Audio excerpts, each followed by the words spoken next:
2023년 이제 11월 기사인데요. 좀 흘렀지만 이 기사의 제목이 제 눈에 확 이렇게 띄었던 것 같습니다. 자원 고갈로 폐허된 초미니 공화국, 인류 기억할 교훈.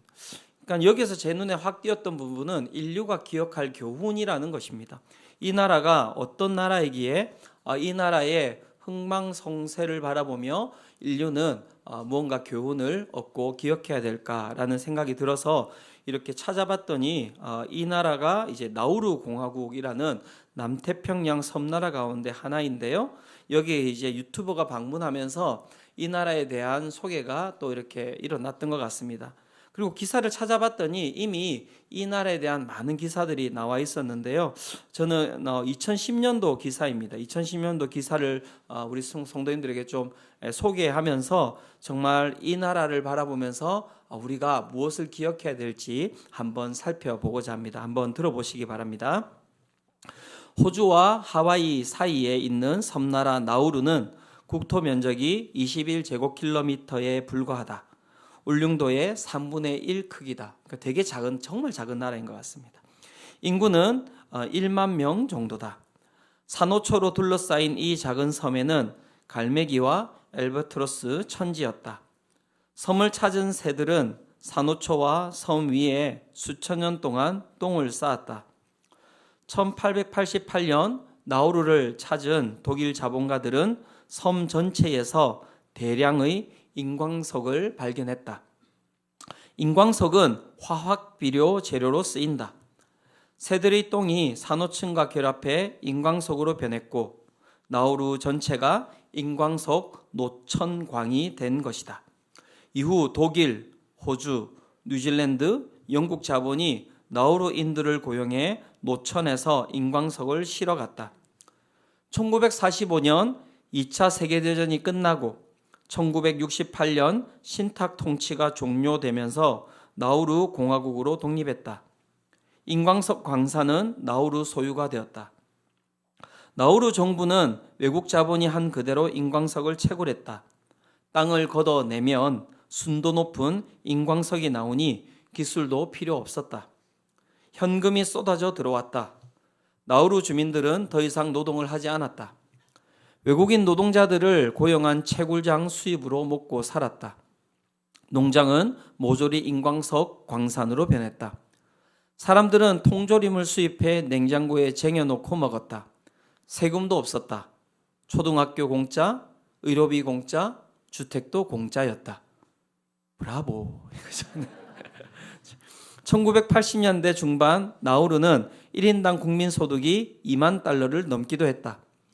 한 번도 외국을 나간 적 없는 사람들이 전세기를 타고 하와이와 피지와 싱가포르로 쇼핑 관광을 가는가 하면 전세기로 호주 멜버른으로 날아가 럭비 경기를 구경했다.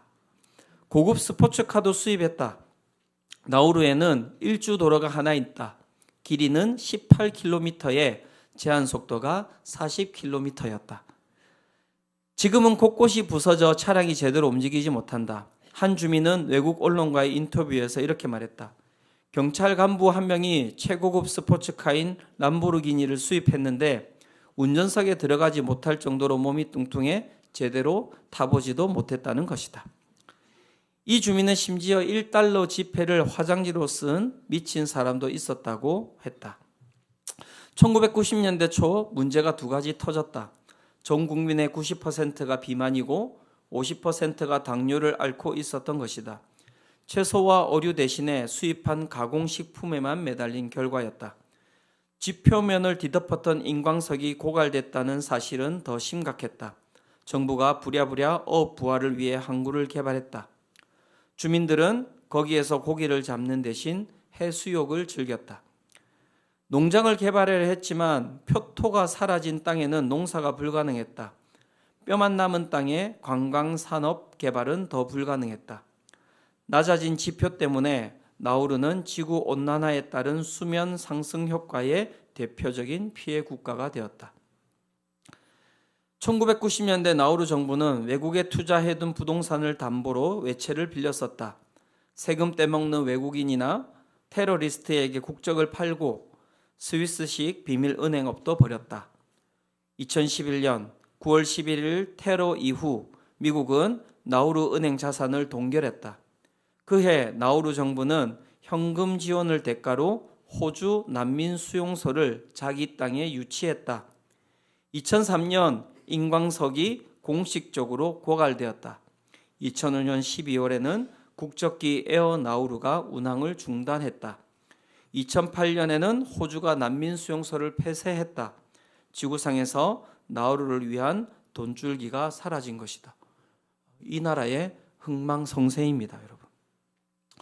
우리나라 울릉도 3분의 1 크기의 국토에서 흥청망청 먹고 마시던 나우루 주민 1만 명이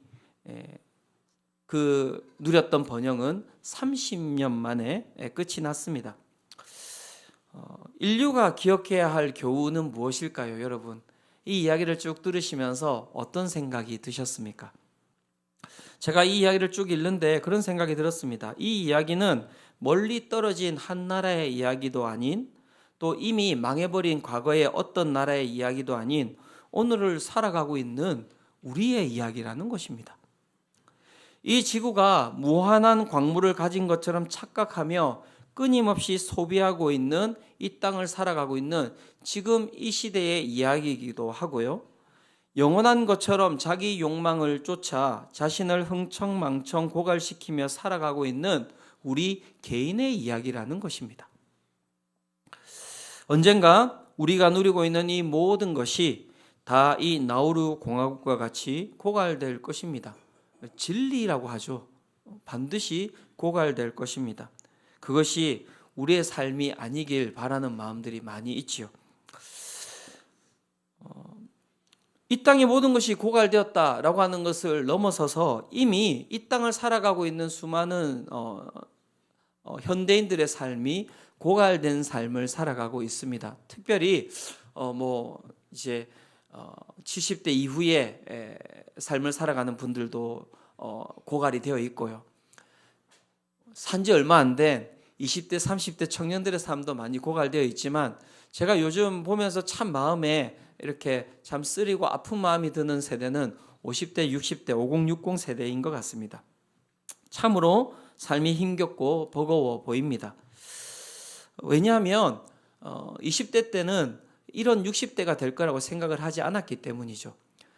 나이가 60이 되면 어느 정도 부모님은 수명을 다하셔서 생을 마무리하셨을 것이고, 그 가운데 내가 낳았던 나의 자녀들은 결혼을 해서 분가를 했을 것이다 라는 생각을 가지고 살아왔던 것이죠.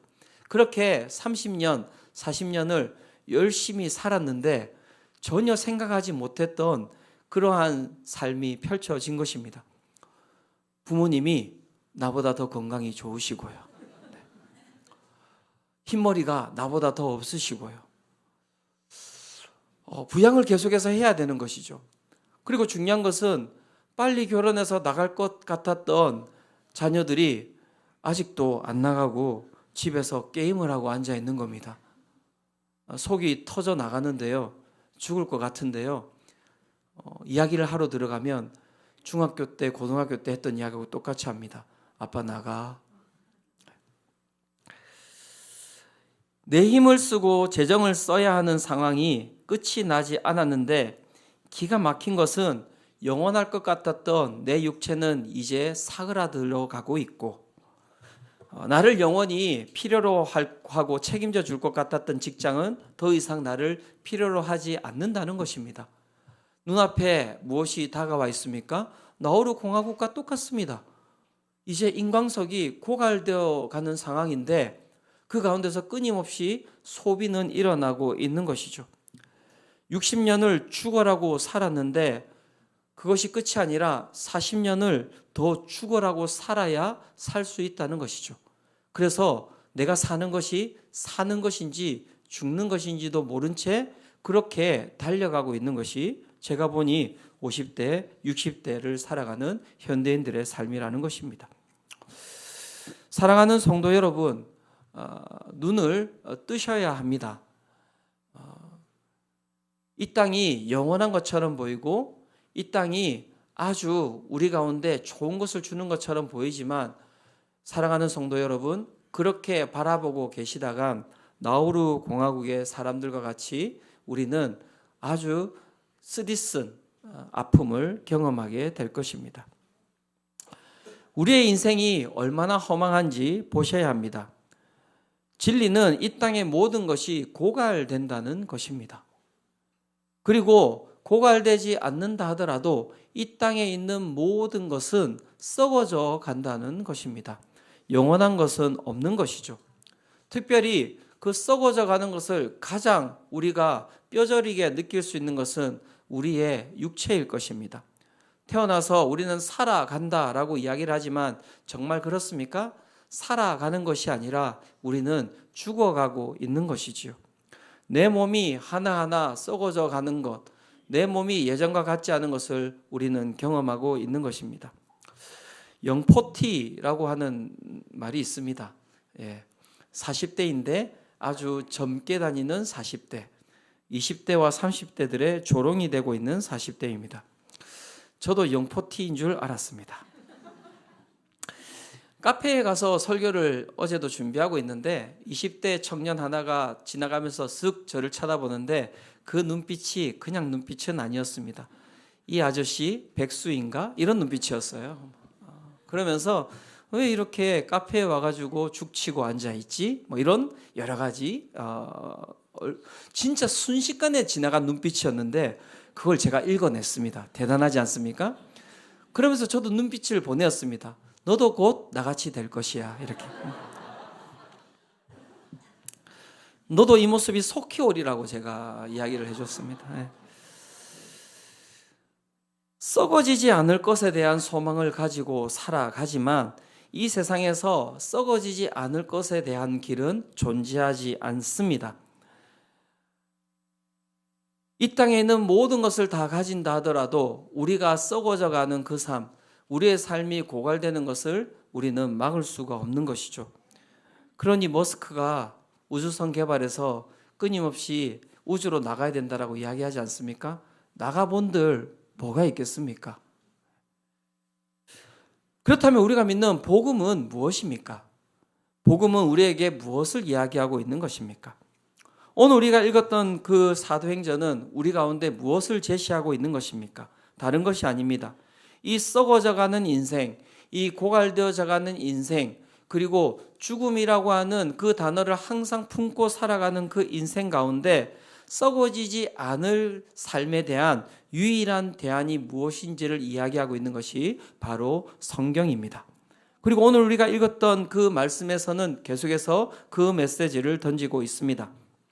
사도행전 13장 29절에서 30절과 사도행전 13장 36절과 37절에 이렇게 이야기를 하고 있습니다. 성경에 그를 가리켜 기록한 말씀을 다 응하게 한 것이라. 후에 나무에서 내려다가 무덤에 두었으나 하나님이 죽은 자 가운데서 그를 살리신지라. 다윗은 당시에 하나님의 뜻을 따라 섬기다가 잠들어 그 조상들과 함께 묻혀 썩음을 당하였으되 하나님께서 살리신 이는 썩음을 당하지 아니하였나니. 이 땅의 모든 것이 죽는다라는 것입니다. 이 땅의 모든 것이 아무리 위대하고 아무리 강하다 하더라도 그 모든 것들은 조상들과 함께 묻혀 썩음을 당할 수밖에 없다. 이것이 진리죠. 그런데 그 진리를 거스리는 또 하나의 강력한 진리가 그 가운데 있다라고 말씀이 선포하고 있습니다. 하나님이 죽은 자 가운데서 그를 살리신지라. 하나님께서 살리신 이는 썩음을 당하지 아니하였나니. 사랑하는 성도 여러분, 하나님께서 죽은 자 가운데서 살리시니 그 가운데 썩음을 당하지 아니하시니 그는 누구십니까? 바로 예수 그리스도이십니다. 사랑하는 성도님들, 예수 그리스도를 만나시기를 축원합니다. 그 예수 그리스도는 어떤 분이십니까? 요한복음 1장 1절에서 이렇게 이야기합니다. 태초에 말씀이 계시니라. 이 말씀이 하나님과 함께 계셨으니 이 말씀은 곧 하나님이시니라. 사랑하는 성도 여러분, 여기에서 이야기하는 말씀은 누구를 가리키고 있는 것입니까? 바로 예수 그리스도를 가리키고 있는 것입니다. 예수 그리스도께서 하나님의 말씀이시다. 하나님의 말씀은 무엇입니까, 여러분? 하나님의 말씀은 곧 창조입니다. 하나님께서 말씀으로 이 땅을 창조하셨습니다. 하나님께서 그리고 말씀으로 무엇을 하셨습니까? 이 땅을 여러분 멸하셨습니다. 심판하셨습니다. 처음이자 끝입니다. 하나님의 말씀은 영원한 말씀입니다. 하나님의 말씀은 전지전능하신 말씀이죠. 그런데 이 지금 제가 이야기 던지는 이 단어 하나하나가 여러분 어떻게 보면 문장, 어떠한 글이 아니라 이 말씀이 육신이 되었다라고 하는 것입니다. 그래서 육신이 되어서 이 땅 가운데 와서 그 하나님의 말씀이 이 땅 가운데서 그 육신을 통하여서 이 땅 가운데서 이루어졌다. 그 말씀을 이루신 이가 누구라는 것입니까? 바로 예수 그리스도이십니다. 그래서 예수 그리스도께서는 창조이십니다. 예수 그리스도께서는 심판이십니다. 예수 그리스도께서는 전지전능하십니다. 예수 그리스도께서는 영원하시죠. 이 땅 가운데 내려오셔서 하나님의 그 모든 말씀을 100% 완전하게 이루신 유일한 인간, 그리고 하나님이신 분, 그분이 누구십니까? 바로 예수 그리스도이십니다. 하나님께서는 이 예수 그리스도를 통하여서 이 썩어 죽을 수밖에 없는 이 땅 가운데 생명의 길을 여신 거예요. 그래서 예수 그리스도께서 그 말씀으로 이 땅 가운데 오셔서 어떻게 하셨습니까? 십자가에 달려 죽으셨죠. 그 십자가의 죽음이 어떤 것이었습니까? 사랑하는 자들로부터의 시기와 미움과 배신이었고요. 그 어떤 인간도 그 힘으로, 능력으로 이겨낼 수 없는 모든 육체가 찢어져 버리는 고통이었고요. 모든 자원이 고갈된 나우루 공화국과 같은 비참한 인간의 모습으로 매달린 상태가 바로 십자가의 죽음이 아닙니까? 처절한 죽음, 모든 인간이 걸어가야 할 그 길, 그리고 그 십자가형에서는 절대 죽지 않고는 내려올 수가 없는 것이죠. 그래서 그 가운데 있는 병사가 예수님께서 죽었나 살았나 그 창으로 예수님의 옆구리를 찌른 것 아닙니까? 그리고 예수님께서는 그 십자가에서 죽어서 내려오셨지요. 그리고 동굴 무덤으로 향하였습니다. 그리고 3일이라는 시간 그 동굴 무덤 가운데 거하셨습니다. 3일이라는 시간은 어떤 시간입니까, 여러분? 그 육체가 썩어 문드러지기에 아주 여러분 적당한 시간입니다. 하지만 그 가운데 어떤 일이 일어났습니까? 예수님께서 그 가운데서 죽음의 권세를 이기시고 부활하셨습니다. 모든 인간이 걸어간 썩음이라는 길에서 썩음을 당하지 아니한 유일한 길을 예수 그리스도께서 만드셨습니다. 그리고 예수님께서 뭐라고 말씀하셨습니까? 요한복음 1장 12절 영접하는 자 곧 그 이름을 믿는 자들에게는 하나님의 자녀가 되는 권세를 주셨으니 그 예수 그리스도를 믿음으로 받아들이는 모든 자들이 이 땅 가운데서 썩음을 당하지 아니하고 그 가운데서 어떤 은혜를 누리는 것입니까? 하나님의 자녀, 영원한 생명을 얻는 그 은혜를 누리게 되었다라고 말씀이 선포하고 있는 것입니다. 사랑하는 성도 여러분, 그리스도인은 어떤 자들입니까? 그리스도인은 바로 이 능력과 이 주님이 주신 하나님의 권세를 누리며 살아가는 자들임을 여러분 기억하시기를 축원합니다. 오늘 우리가 이 예배 가운데 왜 나와 있습니까? 다른 것이 아닙니다. 그 하나님의 권세를 누리고 그 하나님의 은혜를 우리가 끊임없이 더 충만하게 누리기 위하여서 이 예배에 나와 있는 것이지요. 오늘 우리가 읽었던 이 본문은 그 능력, 그 권세가 무엇인지를 우리 가운데 설명하고 있습니다. 예수님을 믿는 자들, 썩지 아니할 그 말씀이 되시는 예수님을 믿는 자들이 누려야 할 능력이 무엇인지 오늘 우리가 읽었던 본문은 세 가지를 이야기하고 있는데요.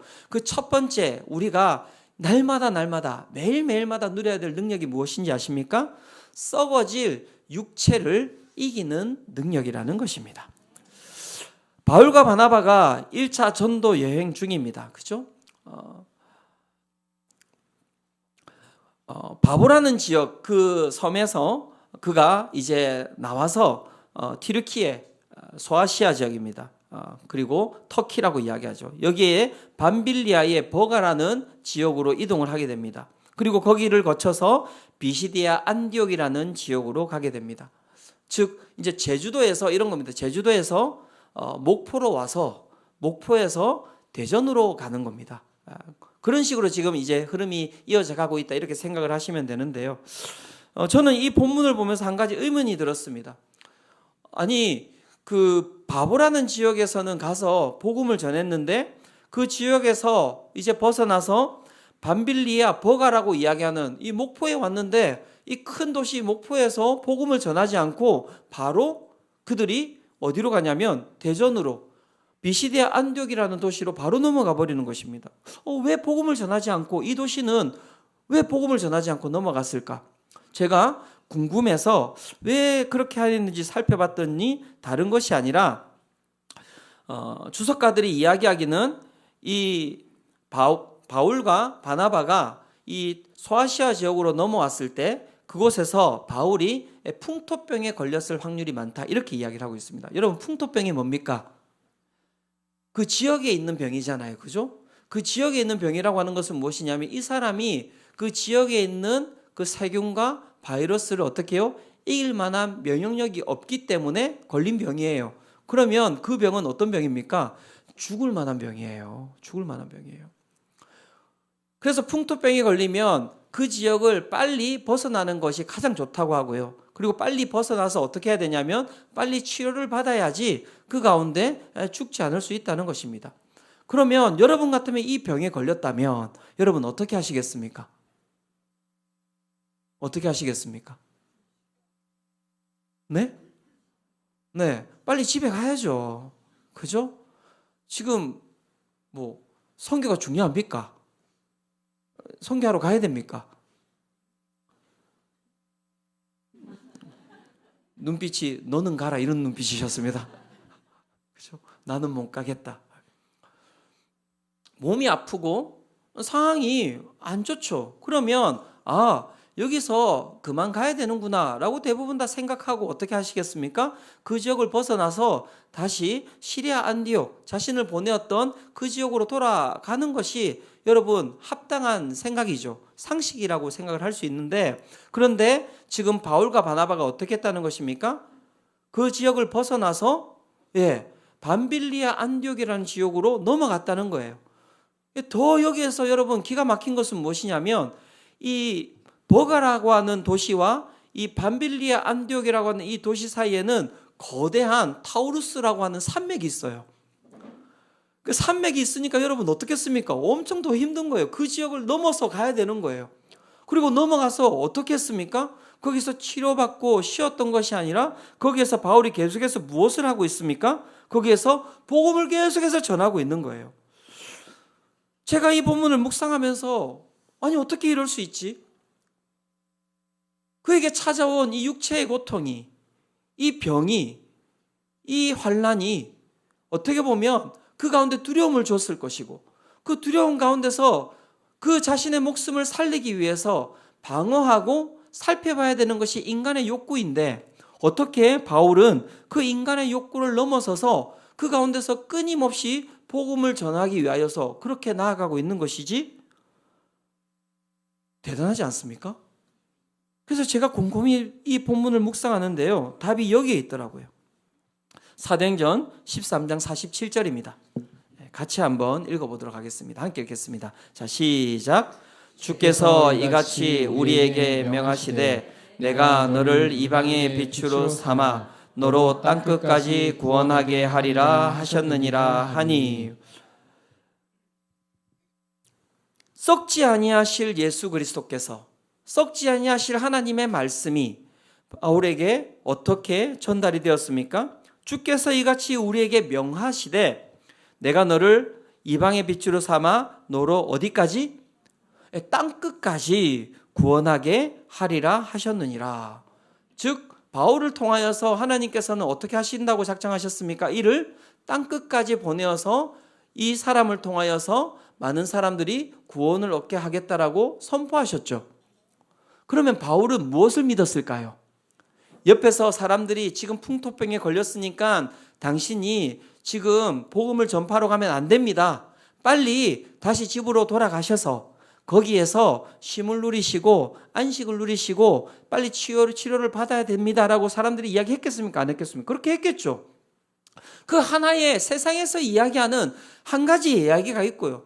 또 자신 가운데 마음 가운데 머무는 또 한 가지 이야기가 있는 거예요. 그것이 무엇입니까? 하나님의 영원하신 말씀, 썩지 아니할 예수 그리스도의 그 삶, 그것이 그 삶에 지금 묻어 있지 않습니까? 우리에게 명하시되 내가 너를 이방의 빛으로 삼아 너로 어디까지? 땅끝까지 구원하게 하리라 하셨느니라 하니, 그렇다면 이 바울은 무엇을 믿고 나아간 것입니까? 하나님의 말씀을 믿고 나아간 것이고요. 하나님의 말씀을 믿고 나아갔을 때 그의 육체를 지배했던 병이 그를 여러분 죽음으로 몰고 갔습니까? 몰고 가지 않았습니까? 몰고 가지 않은 거예요. 사랑하는 성도 여러분, 하나님의 말씀에 능력이 있음을 믿으시기를 축원합니다. 하나님의 말씀에 능력이 있는 것이죠. 그가 타우루스 산맥을 넘어가다가 풍토병에 죽었다, 이렇게 됐다면 여러분 어디에 여러분 지금 상처가 생기는 것입니까? 하나님의 말씀에 오류가 생기는 거예요. 하나님의 말씀에 오류가 생긴다는 것은 무엇을 뜻하는 것입니까? 그는 우리의 믿을 바가 되지 않는다라는 것을 뜻하는 것입니다. 믿을 말씀이 아닌 것이죠. 그래서 오늘 수많은 그리스도인들이 기억해야 될 것은 무엇이냐면, 하나님의 말씀은 믿을 만한 말씀임에도 불구하고 우리는 그 하나님의 말씀을 믿지 아니하고 세상의 이야기를 듣고 살아간다는 것입니다. 사랑하는 성도 여러분, 아픔이 있습니까? 육체의 고통이 있습니까? 내 삶에 어려움이 있습니까?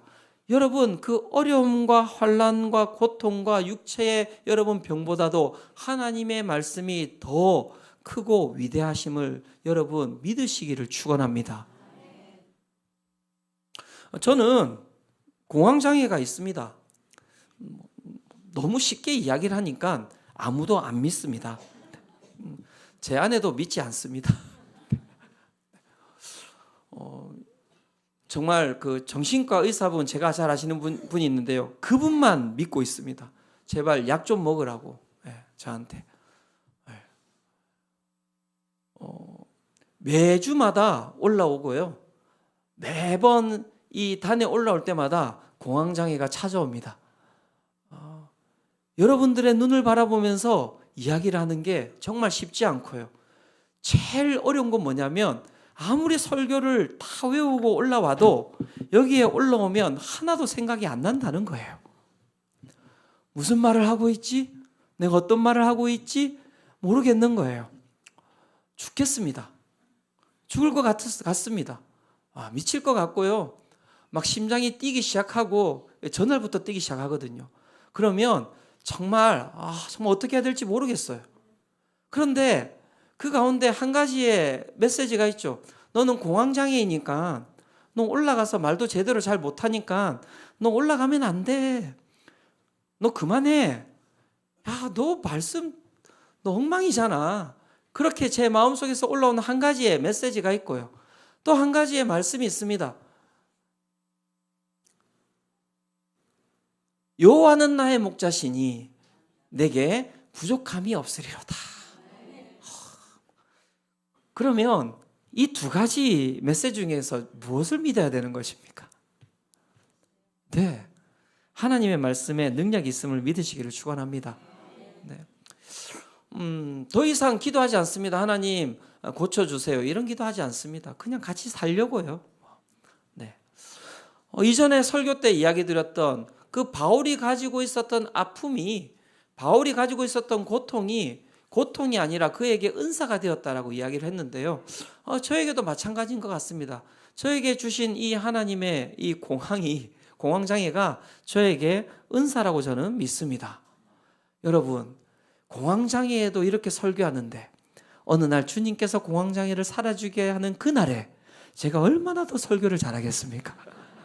여러분들은 지금 제일 제 주은석 목사가 하는 설교 중에서 제일 안 좋은 설교를 지금 듣고 있는 거예요.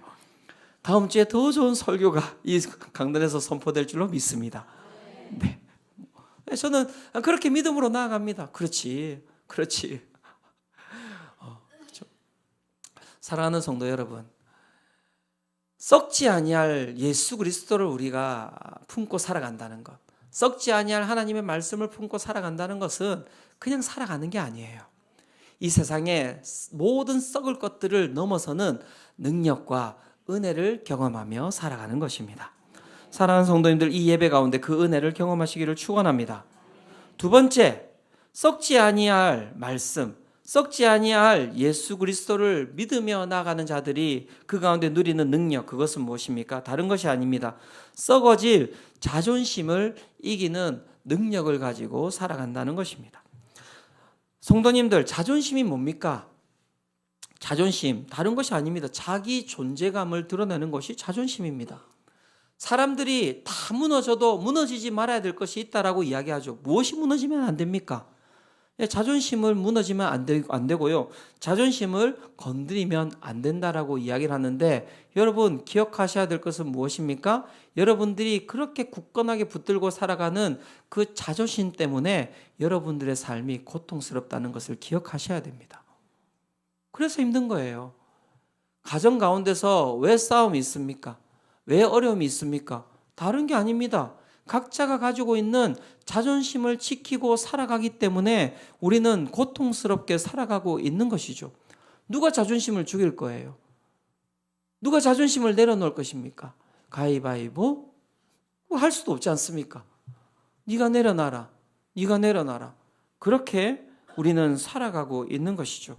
그래서 고통 가운데 살아가고 있는데요.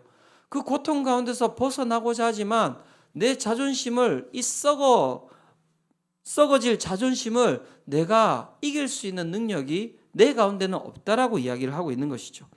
그런데 말씀을 봤더니 정말 이 말씀 가운데 길이 있습니다. 우리가 선교 여행 가운데 바울과 바나바의 관계를 잘 살펴볼 필요가 있는데요.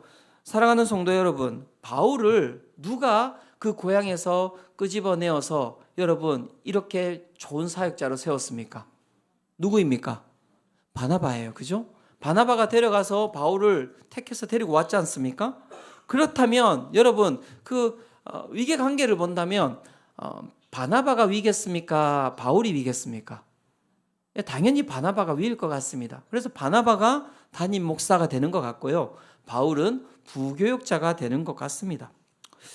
그래서 사도행전 13장 1절에 보면 이렇게 이야기합니다. 안디옥 교회에 선지자들과 교사들이 있으니 곧 바나바와 니게르라 하는 시므온과 구레네 사람 루기오와 분봉왕 헤롯의 젖동생 마나인과 및 사울이라. 헬라어에서 중요한 것은 중요한 사람을 앞에다가 둔다는 것입니다. 즉 안디옥 교회에 지금 중요한 사람들이 이렇게 있는데 그 가운데 가장 중요한 사람이 누구라는 것입니까? 바나바입니다. 그리고 그 가운데 어떻게 보면 가장 중요하지 않은 사람은 누구입니까? 사울, 바로 바울을 이야기하는 것이죠. 그런데 선교가 시작되면서 이 위치가 여러분 묘하게 바뀌었습니다. 사도행전 13장 13절입니다. 이렇게 이야기합니다. 바울과 및 동행하는 사람들이 바보에서 배 타고 밤빌리아에 있는 버가에 이르니 요한은 그들에게서 떠나 예루살렘으로 돌아가고. 바나바와 바울의 순서였는데 지금 사도행전 13장 13절에서는 누가 지금 앞으로 나오고 있습니까? 바울이 앞으로 나오고 있죠. 그리고 뒤에는 바나바 이름이 나옵니까? 안 나옵니까? 나옵니다. 바울과 기타 등등이라고 이야기하고 있는 겁니다. 사랑하는 성도 여러분, 기타 등등이 되어 보셨습니까? 자존심이 얼마나 많이 상하는지 모릅니다. 기타 등등의 인생. 사역의 중요도가 어느 순간 바나바에서 바울로 이동이 된 것입니다. 바보에서 마술사 엘루마를 대적하였던 것이 누구입니까? 바울입니다. 바보에서 비시디아 안디옥으로 넘어와 그 가운데 유대 회당에서 설교를 하고 있는 사람이 누구인지 아십니까? 바울이에요. 바나바의 자기 존재감이 어떻게 되고 있습니까? 사라지고 있습니다. 자존심이 없어지고 있는 거예요. 그런데 그 가운데서 바나바가 어떻게 합니까? 뒤에 가가지고 사람들한테 바울이 막 설교하고 나왔더니 사람들이 너무 좋아하니까 저 말씀이 좋아요? 저 말씀이 들려요? 이상하네. 저 사람 어떤 사람인 줄 알아요? 저 사람 과거 상당히 그런 얘기를 하지 않죠. 어떻게 하고 있습니까? 바울이 풍토병에 걸려서 아직까지 회복이 안 된 상태였을 것입니다. 그러면 옆에 누군가 있어줘야 되죠. 바나바가 어떻게 하고 있었겠습니까? 바울이 잘 말씀을 선포할 수 있도록 옆에서 돕고 있는 것 아니겠습니까? 그를 서포트해주고 있는 것 아니겠습니까? 이상하지 않습니까? 바나바는 자존심이 없습니까? 쉽지 않은 일입니다, 여러분. 쉽지 않은 일입니다, 여러분. 정말 쉽지 않습니다.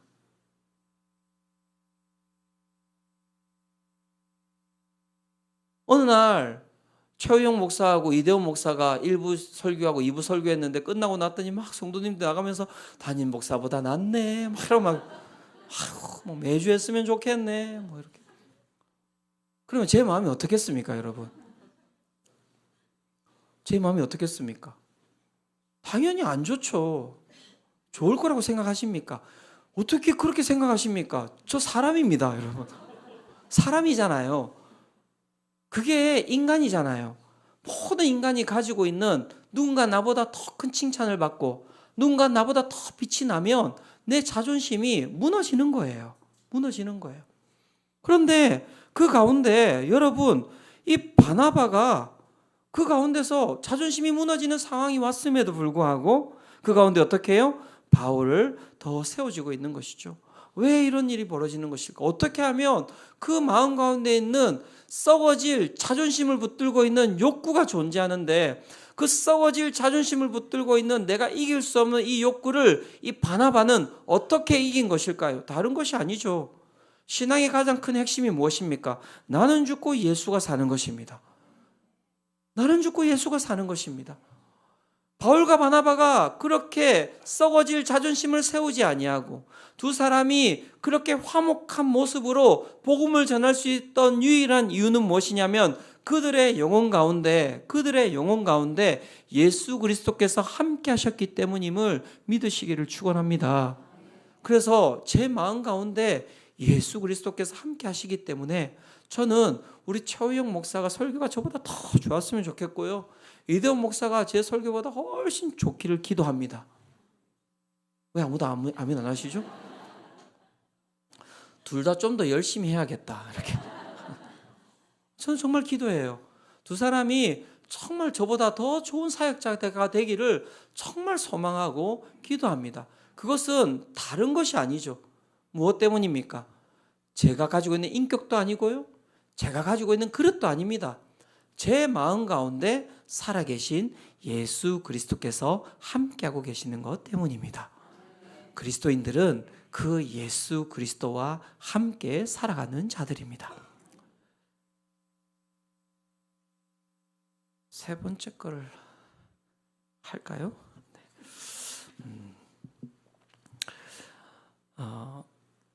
좋은 교회는 성도님들 어떤 교회라고 생각하십니까? 좋은 교회는 사람이 많은 교회가 아니라 사랑하는 성도님들, 다양한 사람들이 있지만 그 가운데 하나의 인격을 가지고 살아가는 교회가 여러분 좋은 교회임을 믿으시기를 축원합니다.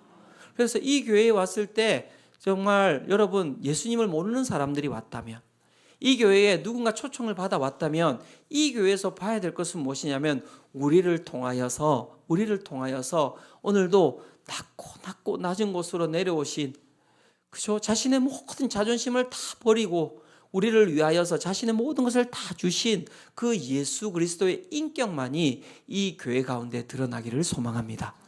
마지막으로 세 번째, 우리가 정말 썩지 아니할 예수 그리스도, 썩지 아니할 말씀을 정말 가짐으로 말미암아 그 가운데 경험해야 될 능력은 무엇입니까? 다른 것이 아니라 썩어질 세상의 방법을 이기는 능력입니다. 바울과 바나바가 비시디아 안디옥으로 가서 복음을 전했을 때 그때 무리들의 반응이 어땠습니까? 사도행전 13장 42절과 44절에 이렇게 이야기합니다. 그들이 나갈새 사람들이 청하되 다음 안식일에도 이 말씀을 하라 하더라. 사람들이 막 너무 행복한 거예요. 말씀을 듣고 너무 좋았다는 거예요. 그래서 와가지고 그 바울과 바나바에게 다음 주에도 이 말씀 꼭 해주시면 좋겠습니다. 이렇게 사람들이 이야기한 것입니다. 그리고 그 다음 주입니다. 사도행전 13장 44절입니다. 그 다음 안식일에는 온 시민이 거의 다 하나님의 말씀을 듣고자 하여 모이니 그 비시디에 안디옥에 있었던 모든 사람들이 다 어떻게 했다고요? 그 말씀을 듣기 위해서 모였다는 것입니다. 폭발적인 반응이 일어난 것이죠. 그런 가운데 유대인들이 그 폭발적인 반응을 바라보면서 이렇게 반응을 하고 있습니다. 사도행전 13장 45절입니다. 유대인들이 그 무리를 보고 시기가 가득하여 바울이 말한 것을 어떻게 하였습니까? 반박하고 비방하거늘. 반박하고 비방하는 것을 넘어서서 사도행전 13장 50절에 이렇게 이야기합니다. 이에 유대인들이 경건한 귀부인들과 그 신의 유력자들을 선동하여 바울과 바나바를 어떻게 하였습니까? 박해하게 하여 그 지역에서 쫓아냈다. 바울과 바나바가 무엇을 했습니까? 아무것도 그들 가운데 해를 끼친 것이 없습니다. 그런데 유대인들이 그들을 바라보고 시기하고 어떻게 했습니까? 반박하고 비방하고 그 가운데 선동하여서 그들을 박해하고 쫓아냈다는 것이죠. 사랑하는 성도 여러분, 누군가 나를 시기하고 반박하고 비방하고 박해하여서 나를 쫓아낸다면 어떻게 하실 것입니까? 네, 맞습니다. 안 만나겠죠, 그렇죠? 안 만나는 것을 넘어서서 너도 그렇게 되기를 바란다, 그렇죠? 원수를 갖고 싶고 그 사람이 나보다 더 불행해지기를 바라고 그런 마음들이 우리 가운데 끊임없이 솟아 나올 것입니다. 그런데 그것이 썩어질 것이라, 그 마음이 썩어질 마음이라는 거예요. 이 이야기를 잘 들으셔야 됩니다. 교회가 왜 이 땅의 교회가 영원한 예수 그리스도와 영원하신 말씀을 붙들고 있음에도 불구하고 이 땅의 교회가 왜 세상으로부터 지탄을 받고 이 땅의 교회가 왜 썩어져가는 모습으로 살아가는지 아십니까? 우리 가운데 그 썩어질 세상의 것들이 그대로 담겨 있고 그것이 이 예배가 끝났음에도 불구하고 예배가 드려짐에도 불구하고 어떠한 것도 해소되지 아니하고 우리가 세상의 방법과 똑같이 사람들을 대하고 세상의 방법과 똑같이 사람들에게 원수 갚고 세상의 방법과 똑같이 사람들을 무너뜨리기 위하여서 힘을 쓰는 존재로 살아가고 있기 때문에 그런 것이죠. 교회에 오니 그냥 가면을 쓰고 그냥 착한 척 살아가지만 나가면 내 가운데 나를 해했던 사람, 나를 무너뜨렸던 사람, 나를 시기했던 사람 그냥 둘 수가 없는 것입니다. 왜요? 내 마음 가운데 있는 이 성질이 가만히 있지 않는 거예요. 저거 내가 가만두면 안 돼. 내가 어떤 사람인 줄 알아? 내가 착해 보이지? 내가 한번 돌면 가만 안 둬. 기다려. 뭘 기다립니까? 뭘 기다립니까? 이것이 여러분 우리가 살아가는 모습이라고 한다면 이 썩어질 삶에서 여러분 벗어나는 것이 여러분 기쁨과 행복과 충만과 영원함이 아닙니까? 이 바울과 바나바가 그들의 그 폭력적 방법에 어떻게 대응합니까? 사도행전 13장 51절입니다. 두 사람이 그들을 향하여 발에 티끌을 떨어버리고 이곤이온으로 가거늘. 발에 티끌을 떨어버린다는 것은 무엇이냐면 성결을 뜻하는 것입니다. 그들과 함께 반응하지 않겠다라고 하는 것을 뜻하는 것이죠. 그들과 같은 방법으로 대응하지 않겠다라는 것입니다. 사랑하는 성도 여러분, 예수 그리스도께서 우리를 어떻게 하셨습니까? 우리를 죽기까지 사랑하셨음을 기억하시기를 축원합니다. 그렇다면 우리도 마찬가지죠. 이 땅 가운데서 썩지 아니할 삶을 살아간다는 것은 무엇을 뜻하는 것입니까? 오늘도 우리 가운데 원수가 있다면 여러분 사랑하시기를 축원합니다. 쉽지 않은 거 알고 있습니다. 하지만 여러분 말씀의 능력이 있음을 믿습니까?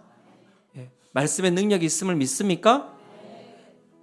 결론이 무엇이겠습니까? 다른 것이 아닙니다. 오늘 제가 막 40분 50분 아무리 여러분 떠들어봤자 여러분 그 말씀을 살아가지 않으면요 그 말씀은 그냥 헛된 말씀일 뿐이죠. 하나님의 말씀은 살아 움직이고 있습니다. 오늘 우리가 그 말씀을 믿고 썩어질 육체를 의지하지 아니하고 썩어질 내 자존심을 의지하지 아니하고 썩어질 세상의 방법을 의지하지 아니하고 썩지 아니할 이 세상에서 바라보기에 우둔해 보이고 이 세상에서 바라보기에 연약해 보이는 그 예수님이 걸었던 삶을 우리가 살아갈 때 여러분들의 삶을 하나님께서 지키실 줄로 믿습니다. 그게 오늘 우리가 살아야 될 삶이라고 이야기하는 것이죠. 그리스도인은 예수로 사는 자들입니다. 예수로 사는 자들입니다.